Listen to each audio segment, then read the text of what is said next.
In 1948, 5 Arab nations attacked Israel the day after independence: Egypt, Syria, Lebanon, Iraq, Jordan. They had more troops, better weapons, and total confidence. Israel shouldn't have survived, but it did. And according to biblical prophecy, that survival was predicted. Not just the survival, but what comes next. Ezekiel, chapters 38 and 39, describe a future war against Israel, not from nearby Arab nations, from distant powers forming an alliance that would have seemed impossible when Ezekiel wrote this: Russia teaming with Iran, Turkey coordinating with both, African nations providing bases and support, ancient enemies working together. Ezekiel listed them by name 2,500 years ago: Magog from the far north, Persia from the east, Kush and Put from Africa. And today, every single territory matches a modern nation in documented military cooperation. The question isn't whether these alliances exist. They do. The question is, what happens next? And the prophecy gets specific about timing and location. May 14, 1948. Jewish leaders declared independence for the State of Israel. Hours later, 5 Arab armies invaded: Egypt from the south, Syria from the north, Lebanon from the northwest, Jordan from the east, Iraq sending forces through Jordan. Combined population, over 40 million. Combined military, 40,000 trained soldiers, tanks, aircraft, artillery. Israel's population, 650,000. Military, 30,000 fighters, most without formal training. Weapons were smuggled and outdated. The Egyptian Air Force bombed Tel Aviv the next morning. Military analysts predicted Israel would fall within weeks. The Arab League Secretary General said the invasion would be a massacre that will be talked about like the Mongolian massacres. Every surrounding nation attacked simultaneously. Israel held, then counterattacked. By the armistice in 1949, Israel had not only survived but gained territory. Military historians still debate how this happened. Outnumbered, outgunned, no allies sending troops, against 5 coordinated armies with air superiority. Some call it strategy, some call it luck. But Ezekiel's prophecy suggests something else: that Israel's restoration to their land would happen, that they would survive against impossible odds, and that after their return, another coalition would rise. But this time, the attackers wouldn't be their neighbors. They'd come from distant lands, and Ezekiel named them specifically. Ezekiel chapter 38 was written around 593 BC. That's 2,600 years ago. The prophet was describing events he claimed would happen in the distant future, after Israel had been scattered and then regathered to their land, after they had been restored from the nations. The prophecy is specific, not vague predictions, actual names and locations. The text lists a coalition leader called Gog, the prince of Magog. Then it names his allies: Persia, Kush, Put, Gomer, and the house of Togarmah from the far north. These weren't symbolic names.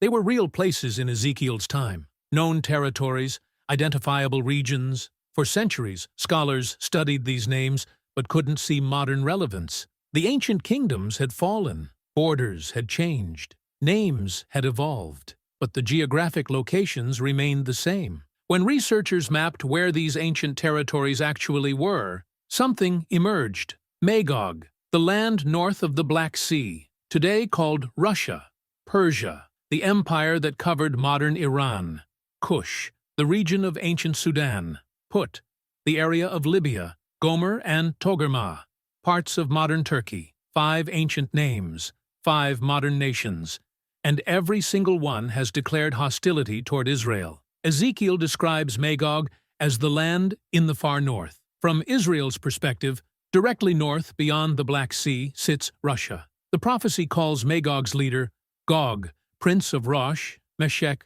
and Tubal. Rosh is the ancient name for Russia. Meshech corresponds to Moscow. Tubal to Tobolsk, geographic precision from 2,600 years ago. The prophecy says Gog will be dragged into this conflict. I will put hooks in your jaws and bring you out with your whole army. Not a war he planned, a war circumstances force him into. Russia today has deep military involvement in Syria, directly north of Israel, strategic agreements with nations that oppose Israel, an entanglement that grows stronger each year. But Russia wouldn't move alone. The prophecy lists the first ally, Persia. In Ezekiel's time, this was the massive empire covering modern Iran. Today, Iran openly funds Hamas and Hezbollah, both designated terrorist organizations targeting Israel. Iran has launched ballistic missiles at Israeli territory. Iranian leaders have publicly called for Israel's elimination.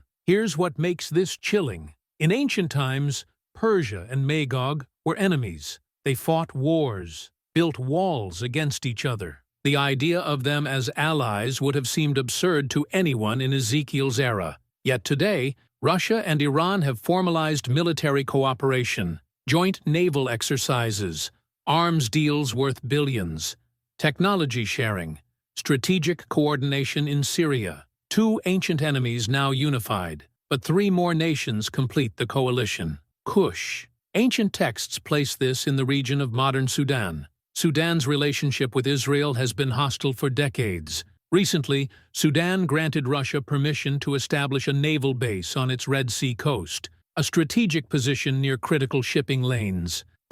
Historical records identify this as the territory of Libya. Libya remains politically unstable, but Russian military forces have deployed there. Air defense systems, private military contractors, strategic positioning in North Africa. Gomer and Togarmah, ancient territories within modern Turkey. Turkey is a NATO member, theoretically aligned with Western powers. Yet Turkey's president has accused Israel of occupation and genocide. Turkey has coordinated with Russia and Iran in Syria, conducted joint military operations, purchased Russian defense systems despite NATO objections. 5 nations, all aligned, all positioned around Israel. But the prophecy doesn't just name them, it describes where they attack. Ezekiel chapter 38 describes the invasion route. You will advance from your place in the far north, you and many nations with you, all of them riding on horses,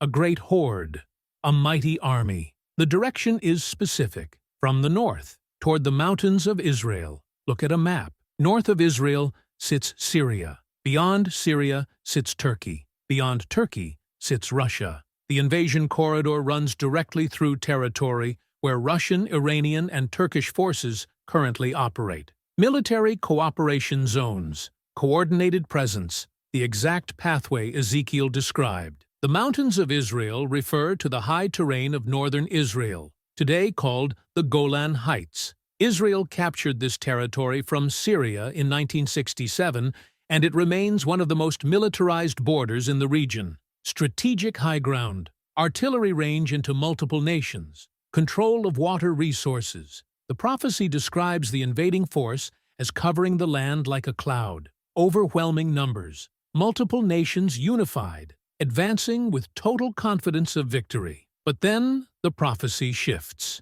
Before the coalition reaches Israel's heartland, something happens. Ezekiel describes a massive earthquake. In my zeal and fiery wrath, I declare that at that time there shall be a great earthquake in the land of Israel, so violent that mountains crumble, walls collapse, the ground itself becomes a weapon. The coalition falls into chaos. Every man's sword will be against his brother. Confusion and panic. Allied forces attacking each other, then torrential rain, hailstones, fire and burning sulfur falling from the sky. For 2,000 years, this description seemed like ancient symbolism. Until 1945, Ezekiel chapter 39 describes what happens after the battle. The details seemed strange for centuries, meaningless ritual, ancient burial customs. But read with modern understanding, the description sounds terrifyingly familiar. The prophecy says Israel will wait 7 months before beginning cleanup operations.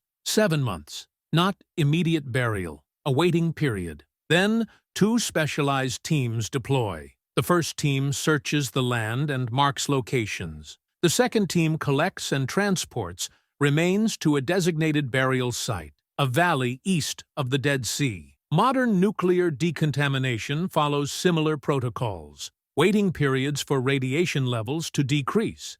Specialized hazmat teams with protective equipment. Search teams that mark contaminated areas. collection teams that handle materials, designated burial sites for radioactive waste. The parallel is striking.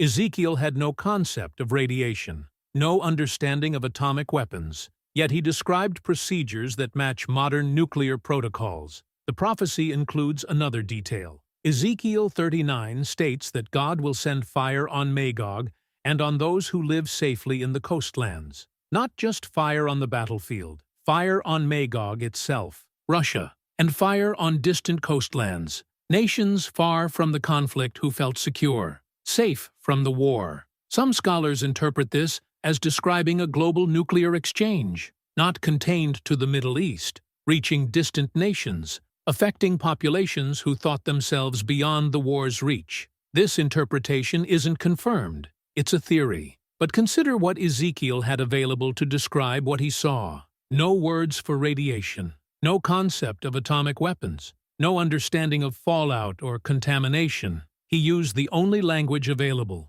fire from the sky, specialized burial procedures, extended waiting periods. The prophecy adds one more detail that supports this interpretation.